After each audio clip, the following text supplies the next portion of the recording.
A monkey covered in blood is sitting next to the body of a woman, touching her feet to wake her up. Somewhere else, a man named OJ parks his car by a barn and feeds the horses.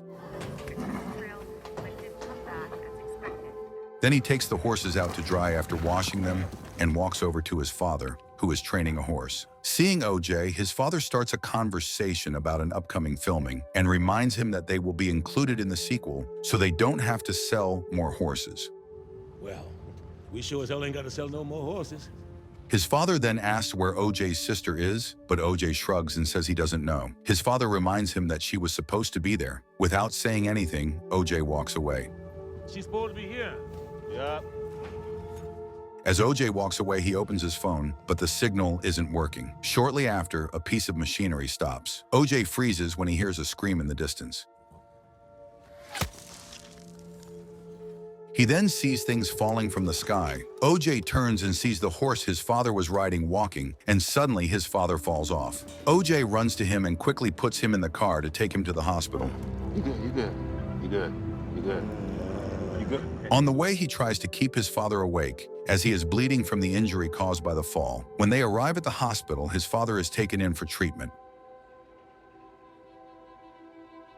However, during the X-ray, it is revealed that a coin is lodged in his head. He doesn't survive. When OJ returns home, he notices the horse his father had been riding is also injured, bleeding slightly from what appears to be a stab wound. Sometime later, OJ takes one of the horses to a commercial film shoot. While he's standing there, a woman named Bonnie approaches, and OJ is introduced to her. This is OJ, our horse trainer. You remember these guys from First Point? She's confused as she was expecting the usual handler, OJ's father. OJ tells her his full name, Otis Jr. When she and the director ask about the previous handler, a crew member informs them that Otis Sr. has passed away, and now his son is taking his place. Random shit out of a plane. So I guess we're stuck with Junior. After that, they begin preparing for the shoot. One of the crew members tells OJ to spin the horse and steps aside with the rest of the crew. OJ begins giving the safety instructions to the team about how to behave around the horse, but he's clearly anxious and awkward. I think my sister's gonna be here in a minute. As he struggles to speak, his sister Emerald comes running in, apologizing for being late. As soon as she arrives, she takes over, enthusiastically sharing the history of Haywood Ranch and how it all began. She then goes over the safety rules before stepping aside. All right, let's get into some safety precautions while we're on set, shall we? After Emerald leaves, the film crew begins shooting. Bonnie asks for the horse's name, and OJ tells her it's Lucky. As they talk, one of the crew members places a mirror in front of Lucky. Just as OJ is about to stop her, Lucky gets spooked and accidentally kicks the makeup artist. Following the incident, the Haywoods are fired from the shoot. OJ is frustrated, but there's nothing he can do about it. During the drive back, Emerald tells OJ she'll go to the ranch with him and mentions that he's not his usual fun self anymore. Because this whack-ass OJ is really making me feel like I'm not loved. OJ says nothing and continues driving until they arrive at a theme park. After getting out of the car, Emerald asks what happened to Gold Rush. OJ tells her the place went bankrupt 3 years ago. OJ then goes to tie Lucky up while Emerald explores the area. When they meet back up, Emerald asks how many horses he sold. OJ replies that he sold 10. You sold 10 of Pop's horses? I wanna get him back. He then heads off to speak with a potential buyer for Lucky, telling Emerald to stay behind, calling her a liability because she promotes her own business instead of the family's. Don't promote your fucking side shit on the job. After an argument, she eventually follows him inside. OJ talks to Jupe Park about selling a horse. Who'd you bring me? Lucky. It's my second best horse. As Emerald browses Jupe's photos, she recognizes him as a child actor. OJ suggests selling horses with the option to buy some back, but Jupe brushes it off and sticks to the same deal he gave their father. Same deal, yeah? 11.5? Yeah, thank It's you. 3D, yeah. Emerald gets curious about a displayed item, prompting Jupe to talk about a film he acted in. Emerald also recognizes the sitcom. Let me... Yo, wait a minute. Jupe takes them to a private room filled with memorabilia. He recalls how things were fine until Gordy, the chimp actor, attacked the cast during filming. It was 6 minutes and 13 seconds of havoc. Jupe claims fans are obsessed with this room, saying one couple even paid $50,000 to stay overnight. When Emerald asks what really happened, Jupe admits Gordy attacked his co-stars while he hid under a table. Yeah, After leaving, Emerald asks what Jupe offered. OJ says Jupe wants to buy the ranch, but he refuses to sell. That night, the siblings drink and talk. Emerald shares that, unlike OJ, she was never trained with the horses and always felt overlooked by their father. I was just talking to my therapist about this not too long ago. Therapist? Suddenly, she spots Ghost heading into the arena. OJ goes to check up on Ghost and hears loud music from the house. He calls out to Emerald to turn it down. Suddenly, Ghost bolts. OJ chases him in a small vehicle, but then hears a strange, unnatural noise. Meanwhile, the house experiences a brief power outage, confusing Emerald. When OJ returns, they check the surveillance footage, but nothing shows up. Boom. Power now. See? Outside, OJ tells Emerald he doesn't think their dad died by accident. He believes something from the sky attacked, too fast to be a plane. As he explains, Emerald starts to realize he might be talking about a UFO. Are you saying what I think you're saying?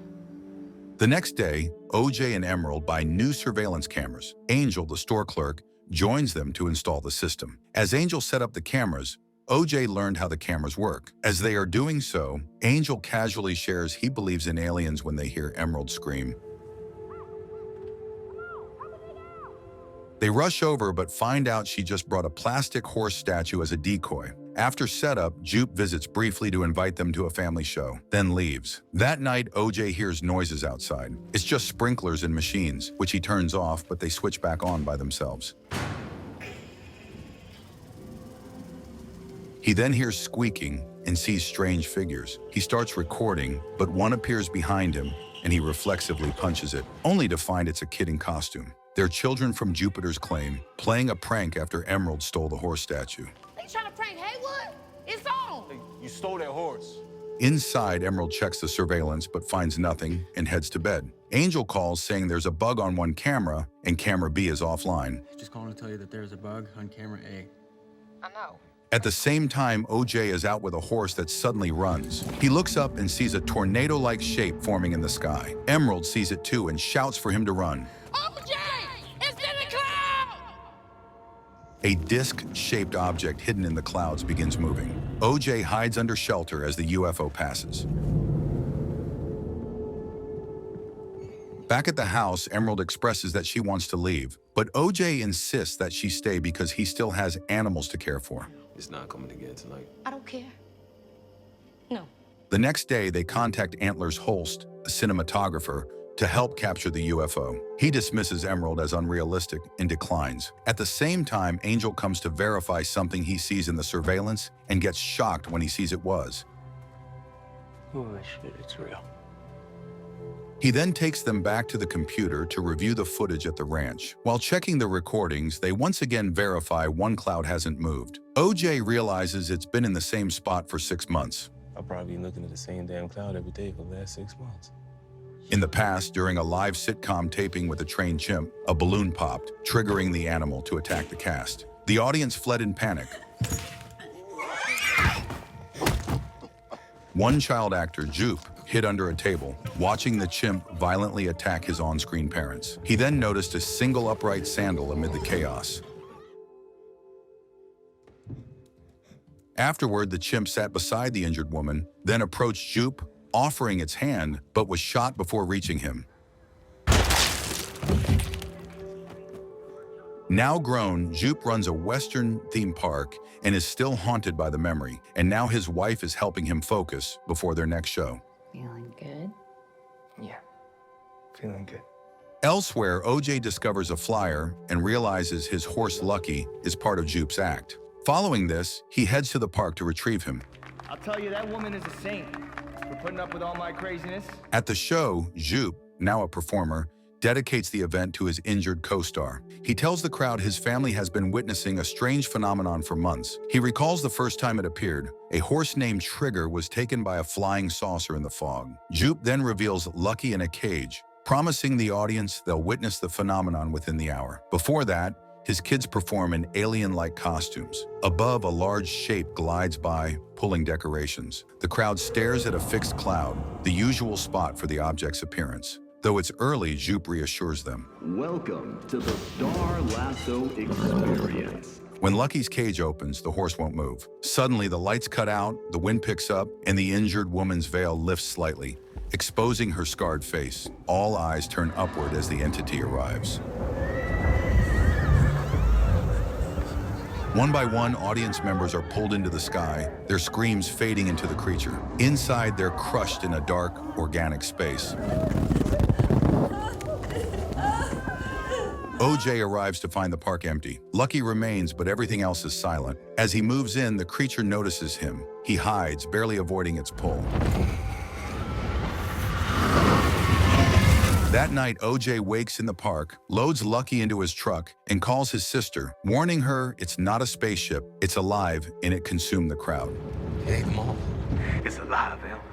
It's an animal. Meanwhile, Angel's van dies. He hears the creature approaching and looks for shelter. At the ranch, the power goes out. Angel rushes back to warn Emerald before hiding. We're in trouble.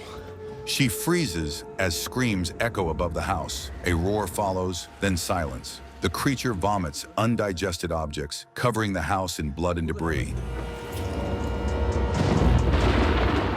Elsewhere, OJ's truck stalls. He sits still as rain stops, realizing the creature hovers overhead. He waits silently until the horse statue crashes onto his windshield.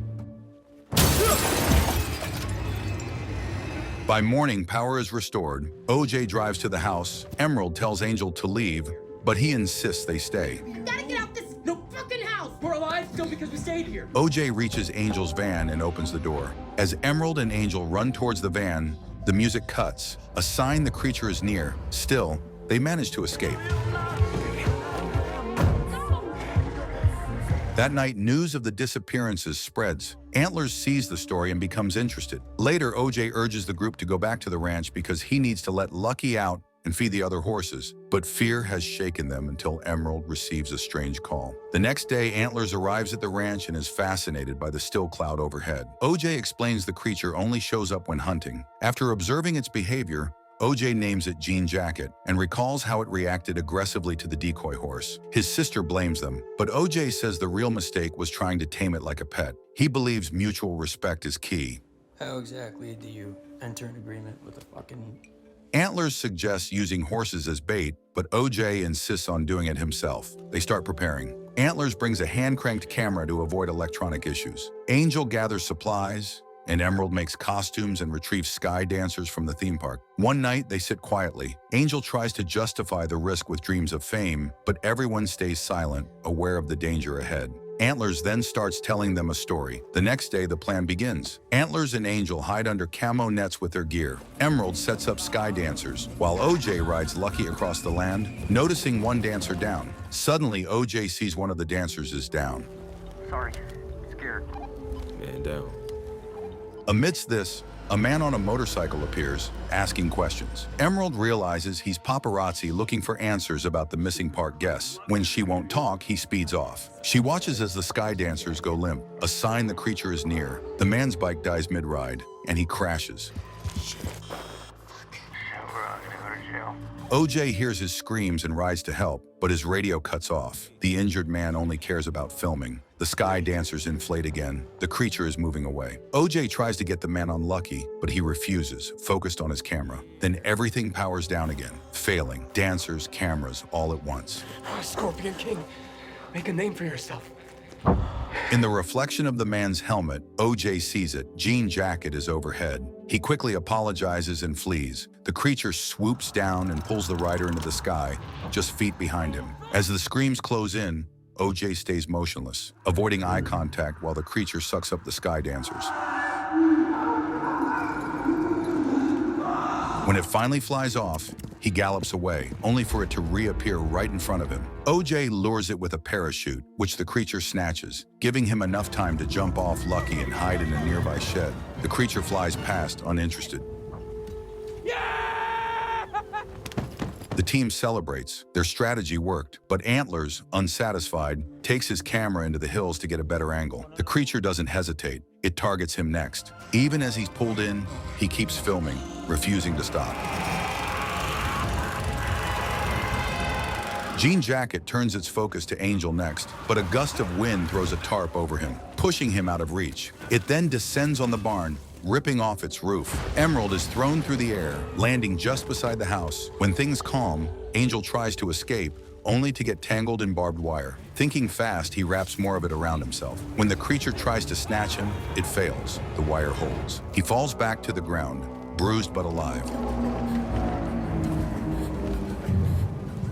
Nearby, the creature begins to shift, taking on a new form. It drifts near OJ, still hiding in the shed. He calls out to Emerald, telling her to use the motorcycle left by the photographer and get away. Hesitant but determined, she limps to the bike. The creature spreads its body wide, heading toward her, and the bike loses power. Before it can reach her, OJ appears again, riding Lucky to distract it. The creature veers off course, locking onto OJ, but the motorcycle still won't start. She tells him to escape, but he refuses. As OJ backs away, Jean Jacket reveals a wide, square opening surrounded by tendrils, its true feeding form. Then finally it moves far enough for the bike to regain power. Emerald doesn't wait. She revs the engine and takes off, screaming to draw the creature away. She races toward the theme park, releasing a massive inflatable mascot as bait. Then she heads for a photo booth built like a wishing well and loads it with coins, triggering the mechanism. Above her, Jean Jacket floats, drawn toward the balloon. As it begins to consume the decoy, she captures a clear shot of it midair. When the balloon bursts inside the creature's body, it tears the monster apart from within.